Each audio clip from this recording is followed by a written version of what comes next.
All right.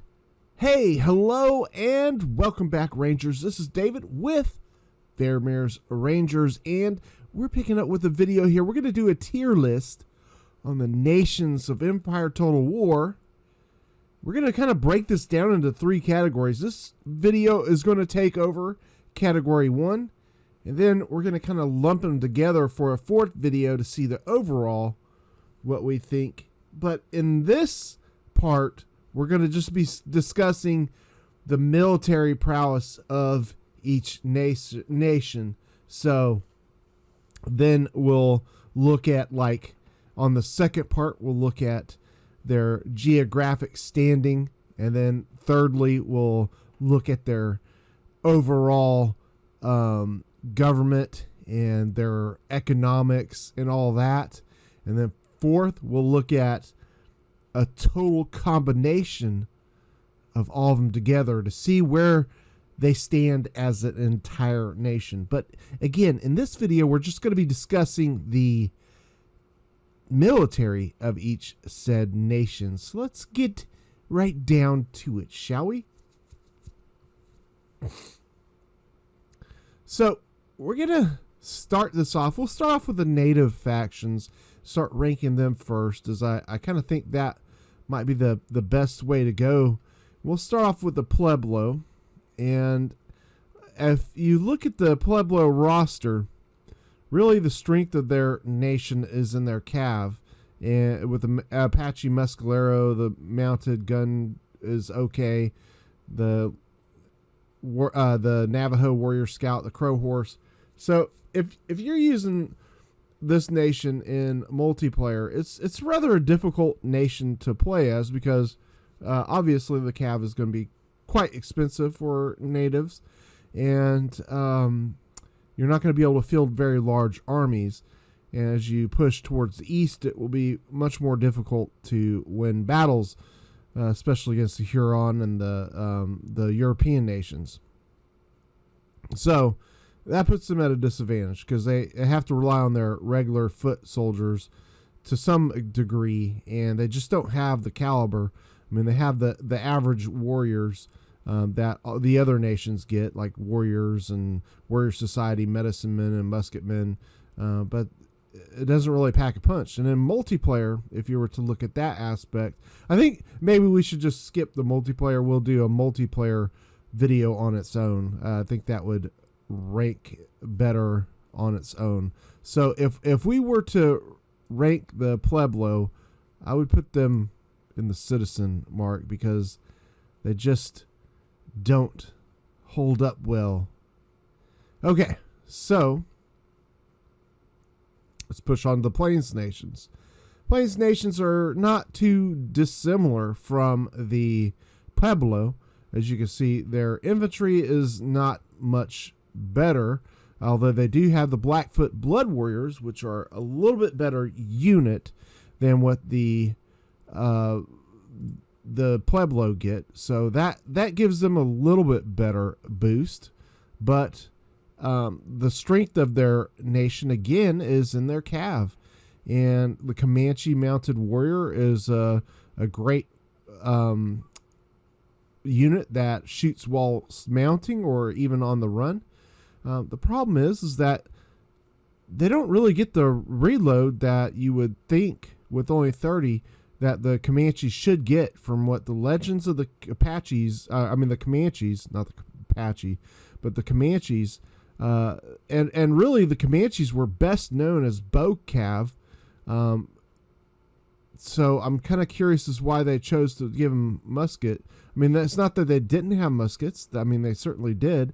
But the Comanches were fierce warriors mounted with bows, and they should have gotten massive reload ability where the bows just rip, because that was what they were known for. They were known for being able to shoot 3 arrows on the ride accurately before any arrow touched the target. So 3 arrows they could shoot in the air, all with accuracy. So it's curious that they did not do that, but even still, it's still a good unit. And then you got the Cheyenne Dog Soldier, which is another really great unit. Now you do have to dismount this unit, so it's not much unlike a dragoon because they're classed as a dragoon, and their reload is tremendous with 35. So really great unit, and they all volley as one single entity. They don't have to spread them thin. You don't have to worry about rank firing. They just all shoot at once. So that's a nice caveat. It's just like a light dragoon, except you have to dismount them. So if we were to rank the Plains nations, I'd probably rank them in the militia category. Sorry, Plains nations. I had to do it. All right. So moving on. The Iroquois Confederacy is a nation of a little bit better infantry, as you got Winnebagos and you got, of course, the Mohawk. And these actually walk whilst hidden. So it gives you a stealth factor with their nation. So that is pretty nice.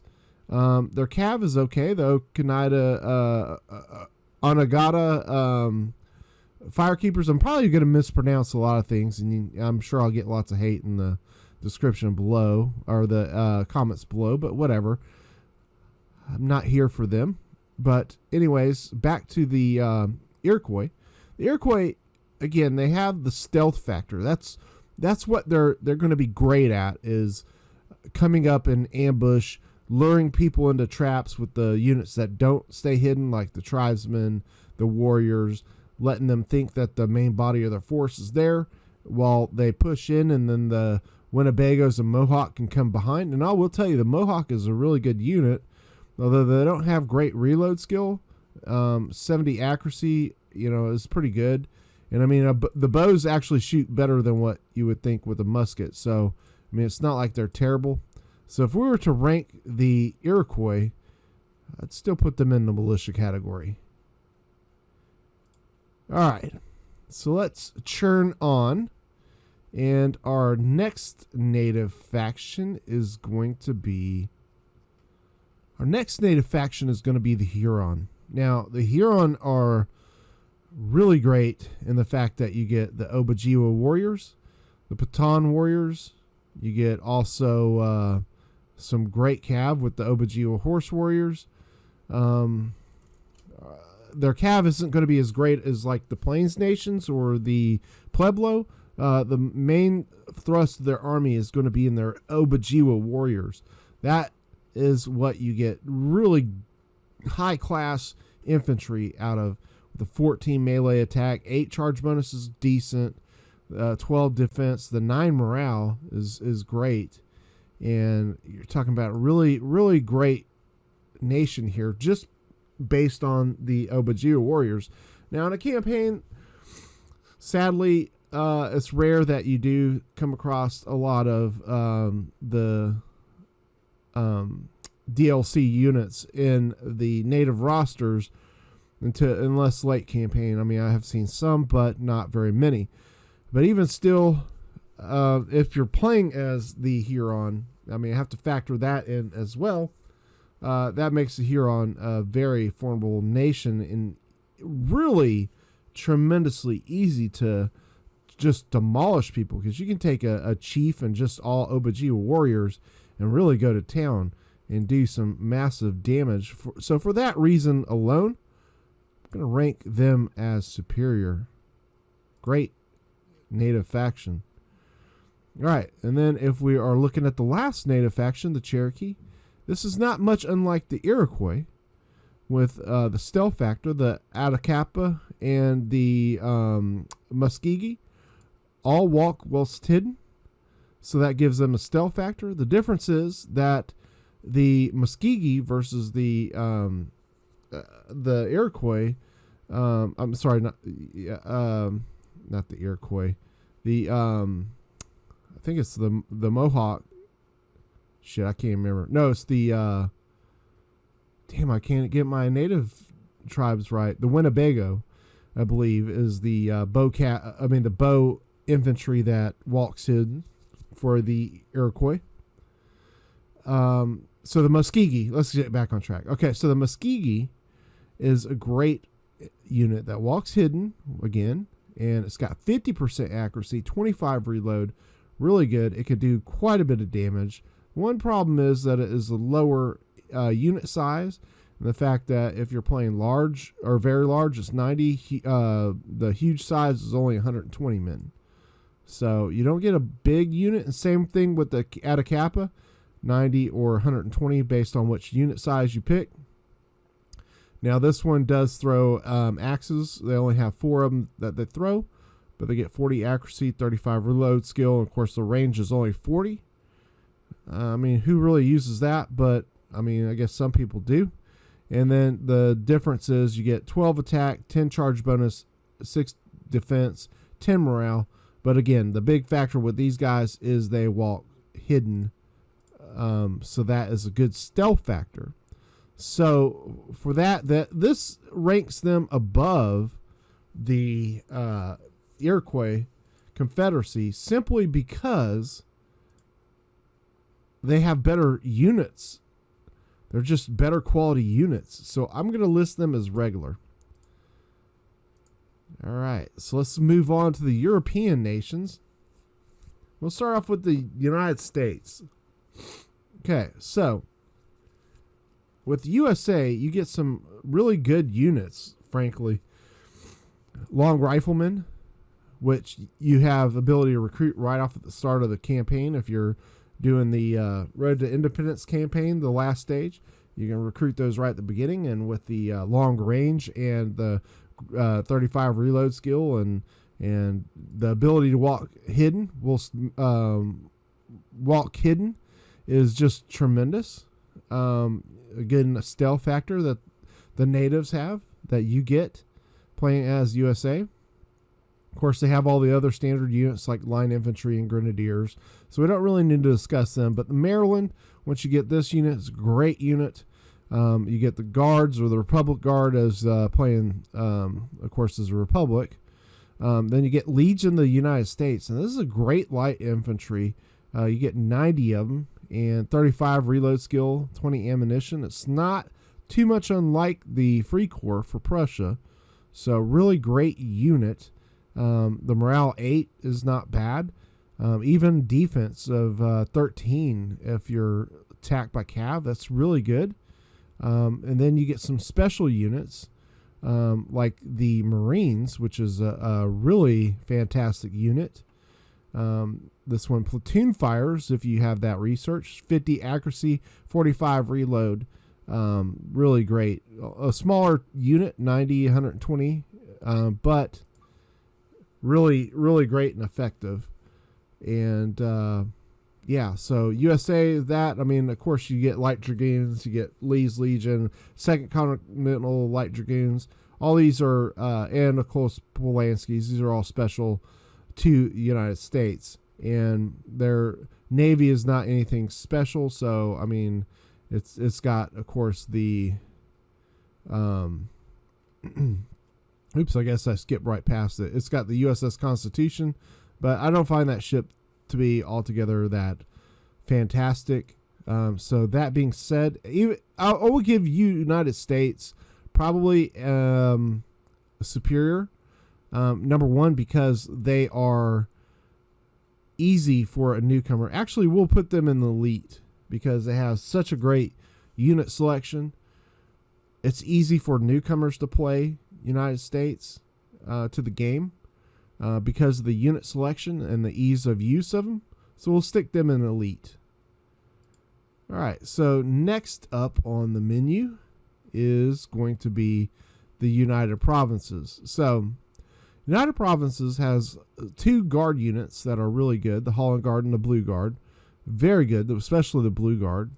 The Blue Guard is going to get you 55 accuracy, 60 reloads, so it's going to be on par with the other superior elite guard units. And the Holland Guard is basically like a regular guard.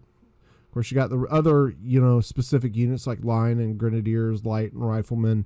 Don't really need to discuss those, but the Dutch also get Scots, which are a platoon firing unit, but early period you can get them and they'll line volley. And really good unit. It's not great on the reloads, 25 reloads, so it's not great there. but it is a little bit better with 14 charge bonus and 8 attack. So it's a little bit better in melee attack than your standard line. It has the same reload as them, so not bad there.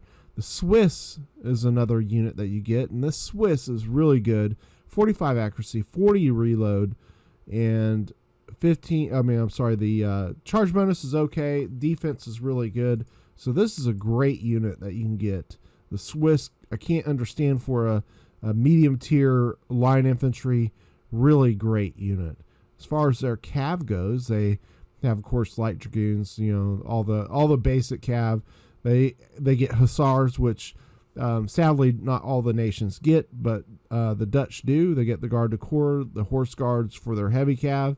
So they got a great cav selection, and of course with their navy, they don't have too much to really speak about.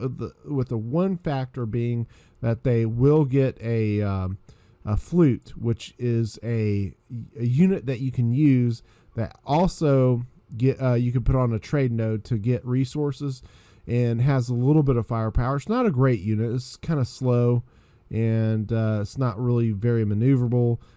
Doesn't have forward cannons or anything like that, but it is a little bit better unit that can stand up to attacks from pirate fleets and stuff, but not as good as what you would get out of a galleon. So if we were to rank the Dutch, I would rank them as a superior because of their line infantry factor. And next up, we will discuss Sweden.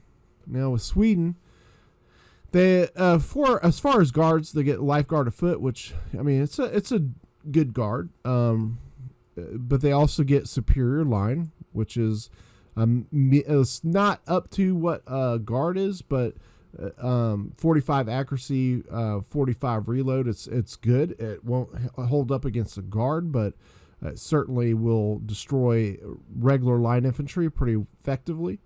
It's got great defense and okay morale. Charge bonus and so forth. So a really good unit at platoon fire, if I didn't say that.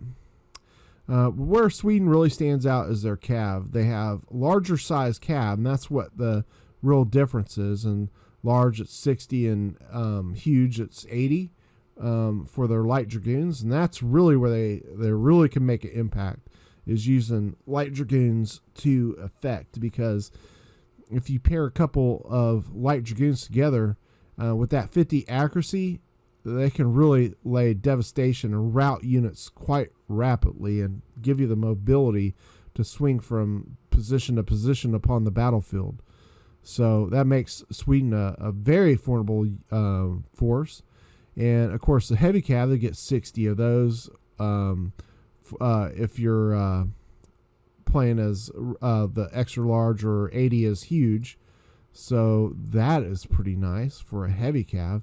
They're not anything to write home about. With the stats, they have 9 morale, 10 defense, 14 charge bonus. So, it's okay for charge bonus for a heavy cav. They're slower moving. Regiment horse is a 60 men for the very large and 80 for huge. So, again, the number factor that you get with the cav is what really sets them apart. Now, with the provincial cav, you get standard amount, 45, 60. So nothing too great there, but that's where you're really going to stand above. The Hakapika is a fairly expensive unit for a light cav, and it's only going to be the 45, 60 range for men, and it doesn't really give you too much extra out of it. I think you have to recruit those out of Finland, but I don't really see too much advantage having them just because of the expense factor. They do have armor, so they're supposed to be a little bit better in that regard. But if we were to rank Sweden, I would go ahead, because of the cav, I would still put them as a regular. All right, so moving on to next, Spain. Spain has two different guard units that is going to be of mention, the Guard Infante and Walloon Guards. Again, I'm going to be butchering some of these names, so you'll just have to get over it. You can live. Trust me, I'm sure you can. Now, as far as light infantry, they got quite a bit. Not all of them are worth getting, to be honest with you. Like the guerrillas, I mean, they're okay. The reloading skill is pretty bad on both of the guerrilla units that you're going to get. The accuracy is a little bit better on the guerrillas than you would get on these guys with 35. But either one of them, they don't reload very fast. Now, as far as grenadiers, oh God, I love the look of the Spanish grenadiers. They're really great. They're just the average grenadier. So there's really not much to talk about them in stats. Now, they do have ability to recruit an Irish brigade, which is not dissimilar from what the French get with the lower tier line unit, or the British with the Hessians, with the fact that it's only 35 accurate and you get less defense and melee capabilities out of them.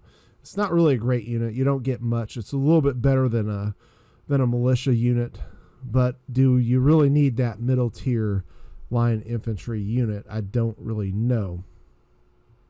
I would think not. Now in the Americas, you get frontiersmen, which is a great light infantry, 50 accuracy, 30 reload skill.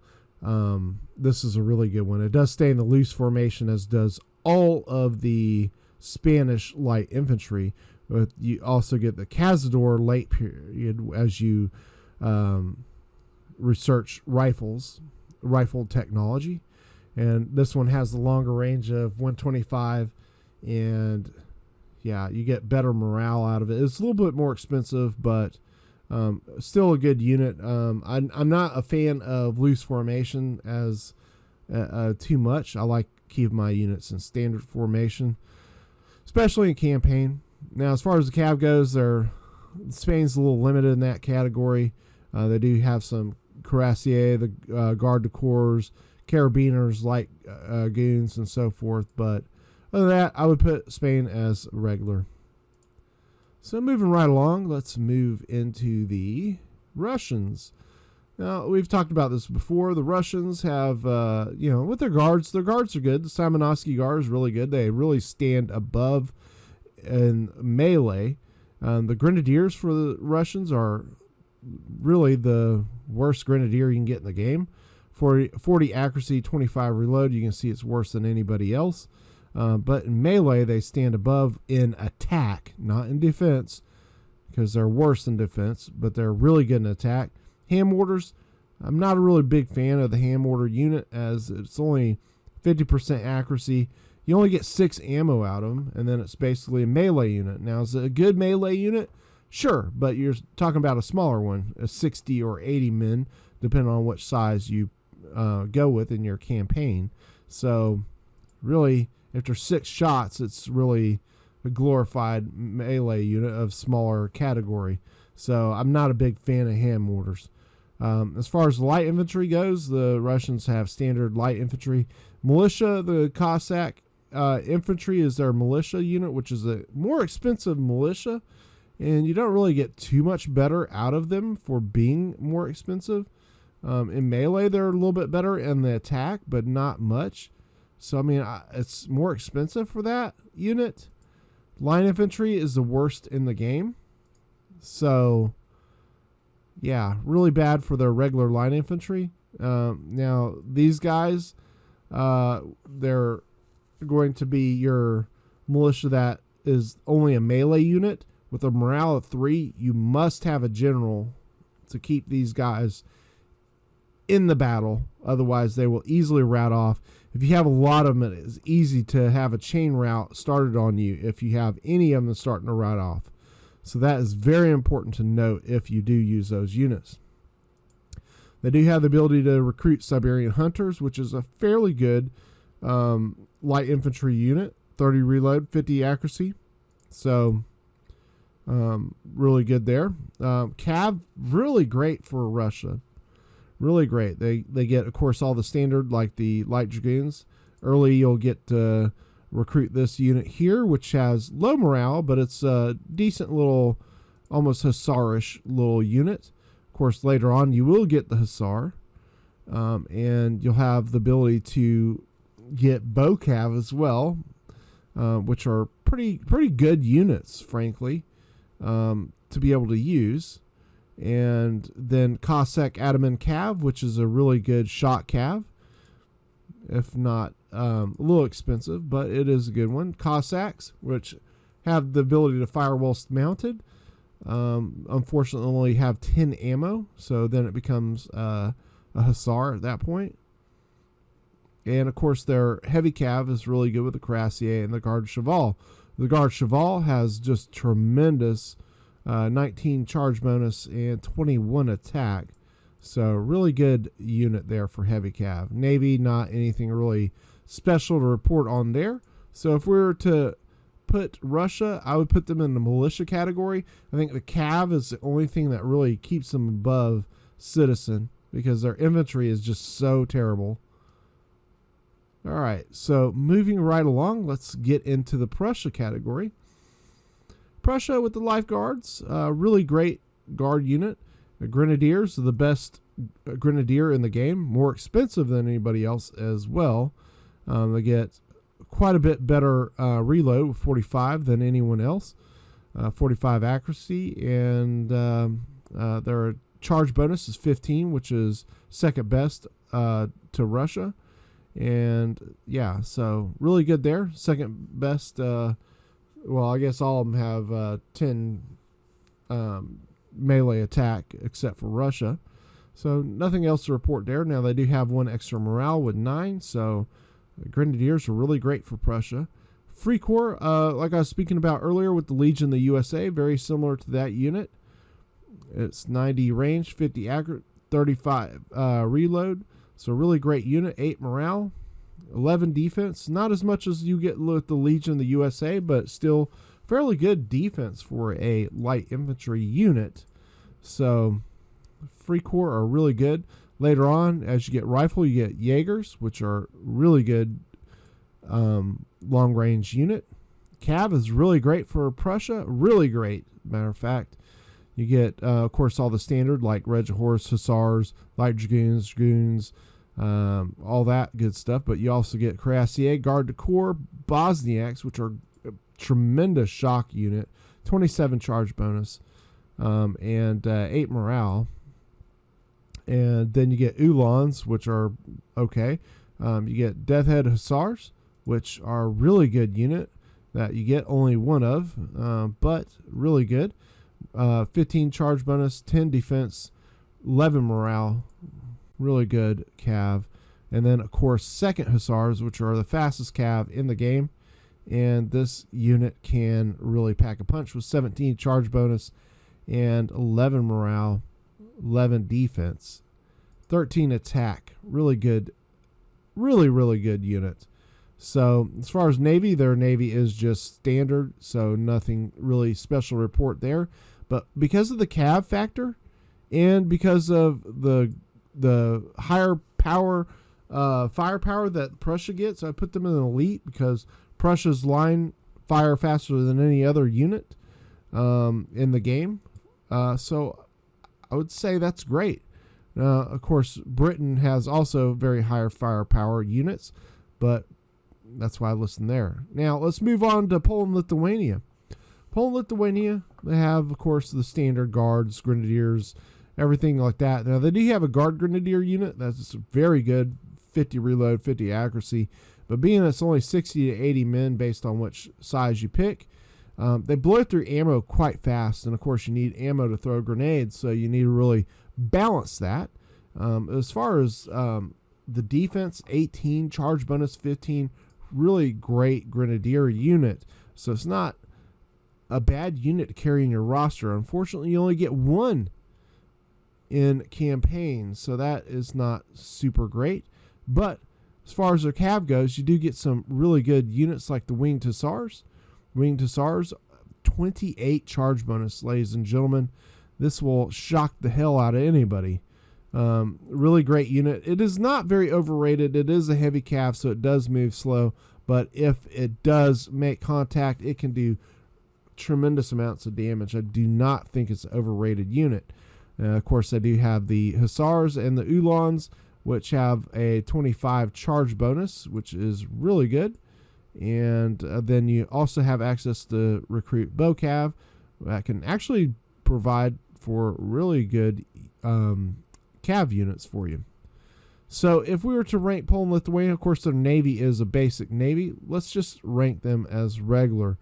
I wouldn't really give them any high marks. Their cav does have some benefits, but not that much. Now, if we're going to the Ottomans have a lot of different units, a lot to talk about here, but I'm going to kind of summarize this as best I can. So if we're talking campaigns, the infantry that you're going to get as you get more technology research, the Beyliks are really great line infantry with 70 range, of course, and 45 accuracy, 40 reload. So really great on the reload. They only shoot the first line, so you don't get rank fire or anything else, but really great infantry unit that you get. Now, they do have a little bit of expense to them, but they're really good units. And Chiaro Janissaries, you only unfortunately get one in campaign, but this is another one, 45% accuracy, and the charge bonus and the melee attack is really good on them. So very good unit there as well. The Grenadiers, the Beylik Janissary Grenadiers, this unit is a really good one. 45 accuracy, 35 reload.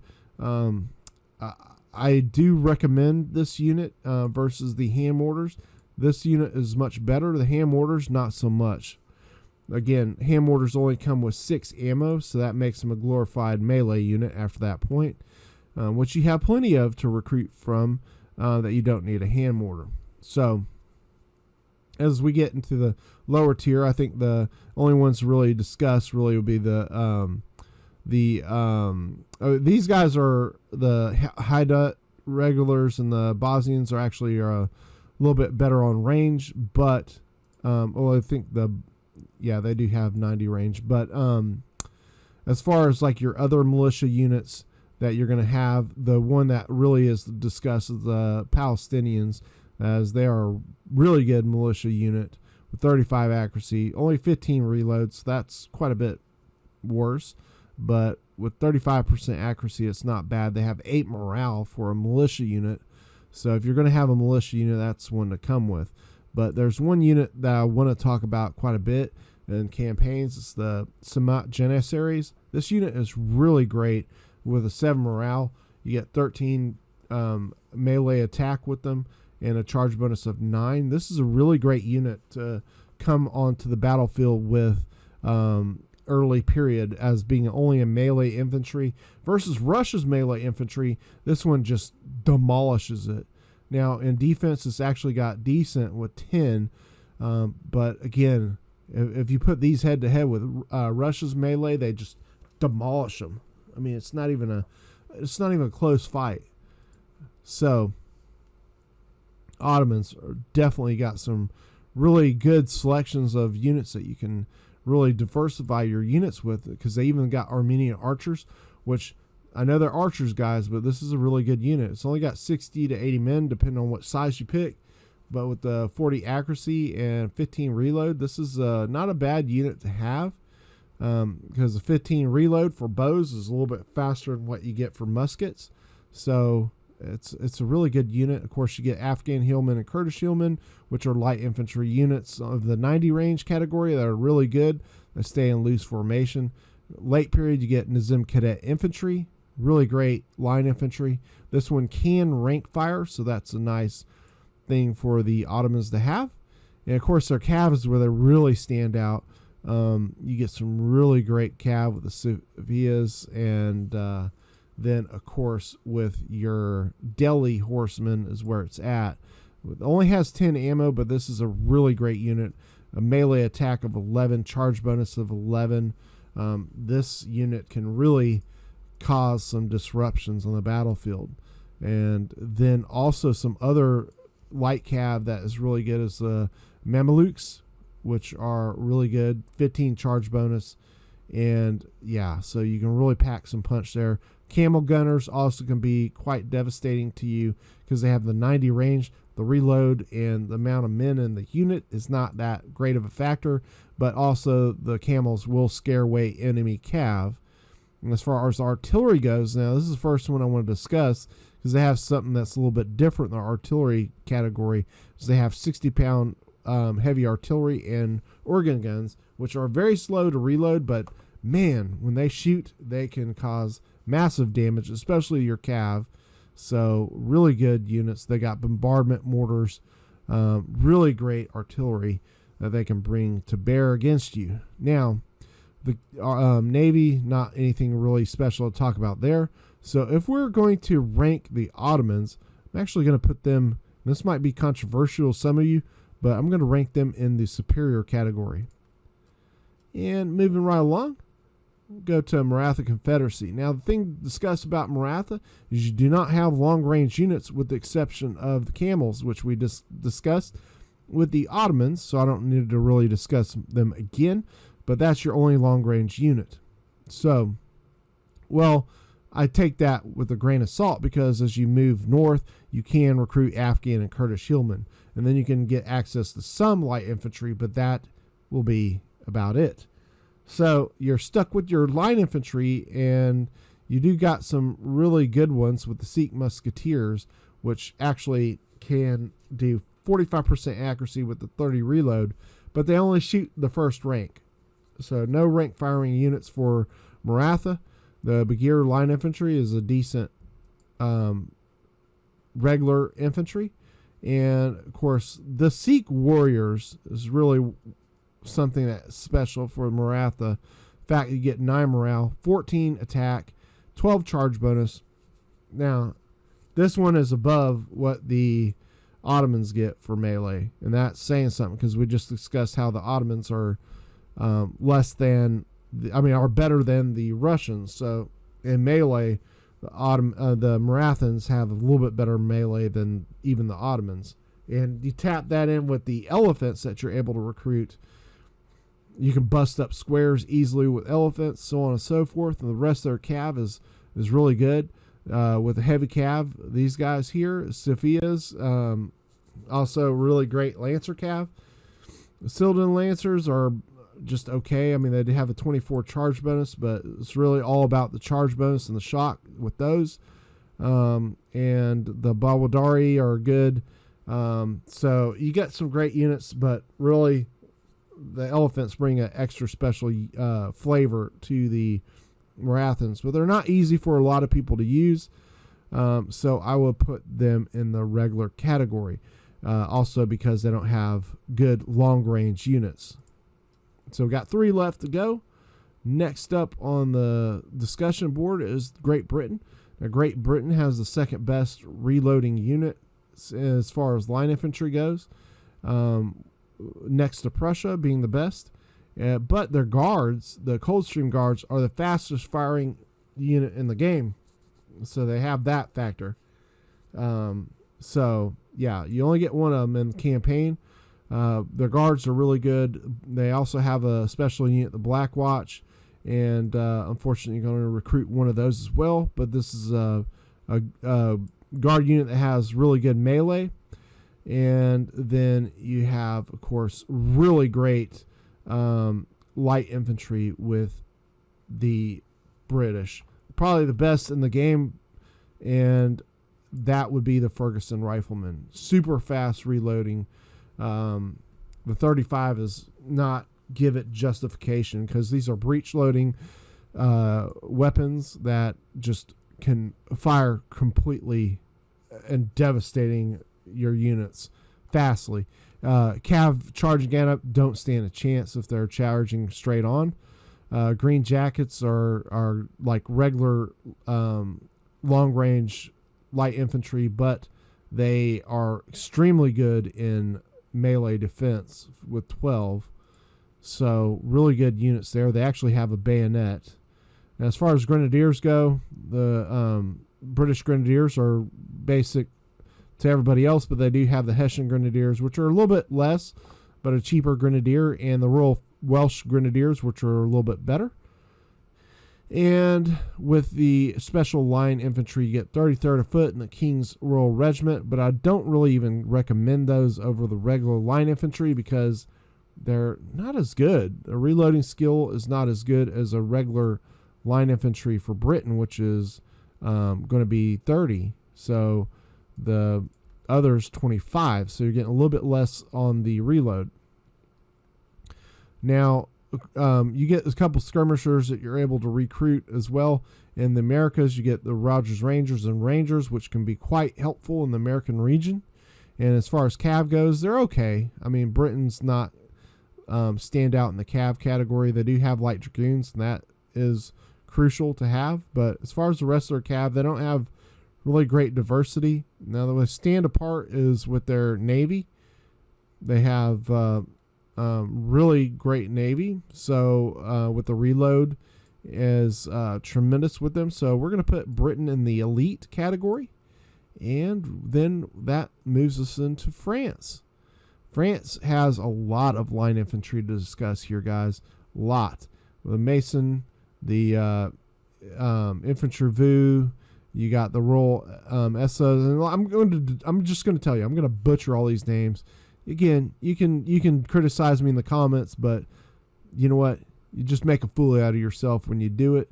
So just go ahead. I might make a fool out of myself with the pronunciations, but I have the education level I got, and this is I'm making this on YouTube, guys. I'm not making a Hollywood production here. If you want a Hollywood production, you can, of course, give me a donation. That would be greatly appreciated, and I'll use that to research on these different pronunciations. Otherwise, shut the up. Okay, let's move on. The Swiss Guards are extremely good Swiss reloading unit. Now, these units are going to not be as good as a Coldstream Guard, but just under with the reload. Tremendous unit. With the melee it gets too, it can actually beat Coldstream in melee. So there you go. Go France, right? Now, as far as light infantry goes, you get the tierlers, or however the hell you say it. Another really good unit, but it's not unlike any other light infantry, to be honest with you. Now, you do have a couple special line infantry units you can recruit. Let's first talk about the Royal DuPont. These are going to have a little bit better on reload skill, which is on par with the British, but their melee is going to be a little bit less. So you got that trade-off. So this is more of a firing unit than a melee. But then you got the Bulkley. And the Bulkleys are tremendous with 50 accuracy, 50 reload. Just amazing line infantry unit. And then you got the melee attack of 11, charge bonus of 11, melee defense of 19. These guys are beasts in melee. So not only are they beastly good in volley fight, they are beastly good in melee as well. So something to consider using them. Now, as far as cav goes, that's the weak point for France. They don't have great cav units. As far as musket firing units, they got carabiners, which have 20 ammo, and the Chasseurs Cheval, which only have 10. And it's not going to be as good of a deli cav, so don't even believe that it will be, because it's not. The carabiners is a little bit better choice as far as the musket firing units go, but the Lancers are okay. They get 25 charge bonus, so it's on par with the other Lancers. And then you're stuck with heavy cav or Germadine. So not really great there. Now, France's Navy is also going to come in with a little bit of an extra boost, because with the accuracy of the French Navy is going to be the best, and they're also going to have a little bit better speed. So that is nice for using the French Navy. It gives them a little better boost there. So as far as France, we could list them in elite because they're infantry, but their cav really kind of bumps them down to superior.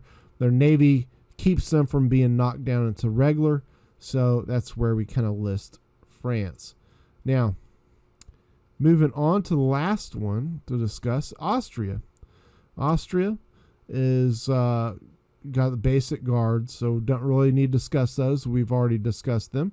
Grenadiers are regular, and they also have an extra unit, which is a Hungarian Grenadier, which is a really good Grenadier unit. It's going to have a little bit better of firing speed and reloading, so that makes them nice. Light infantry is where there's a lot to talk about with Austria, because that's where they stand above the rest. The Windbücher Jägers are just absolutely dominating. These are wind-firing rifles. There's only 45 men or 60, depending on which unit size you get. So they're a smaller unit, but they actually reduced the size of them because they were so OP, because they don't have to reload. They actually are like almost think about it like a pellet gun that has an air canister in it. That's basically what the Windbu rifle is. So it's just extremely fast reloading, because they're, they don't have to reload, so they can just keep shooting and keep shooting. It's great, and they have extremely good accuracy as well. So even better than Ferguson. So there you go. Grenzers. Let's talk about this unit. This is double-barreled rifle for these guys. They have, of course, the 90 range, 55 accuracy, 40 reloading skill, and trust me, it's faster than that. These guys reap devastation upon the battlefield. This is one of the best light infantry units in the game. One of my favorite units to use, because their firepower is just devastating. And light infantry, of course, is one of the worst in the game, just below or just above what the Russians are. Now, they have the 35 accuracy, which is the same. Reloading skill is less than the Russians, and they don't have the advantage that the Russians have in melee. So probably the worst line infantry unit in the game. Only difference is you get a larger size of men, so 150 to 200 based on what unit size you get. But really, that doesn't really make a whole big difference, because their morale is 6, so it's terrible morale. So you must have a good general in your army to keep them on the battlefield, and that's a big factor. As far as their cav goes, their cav isn't super special. They do have a couple extra units. Their Uhlans are the best in the game. They actually have 29 charge bonus versus the rest of them at 25. So really good unit there. Hungarian Hussars, a little expensive for a Hussar, and for what you get out of them, but you do have at least an access to a Hussar unit through Hungary. So you got that. And you also have carabiners. So not a lot of cav to discuss. Nothing extra to discuss about the naval factor either. So we would list Austria as regular simply because their light infantry puts them over the and they're not an easy faction to learn for a lot of newcomer players. So there you go. There's our tier listing for the militaries of the nations of Empire Total War. So we have one citizen, which would be the Pueblo. As far as militia, we have the Plains nations, the Iroquois, and the Russians.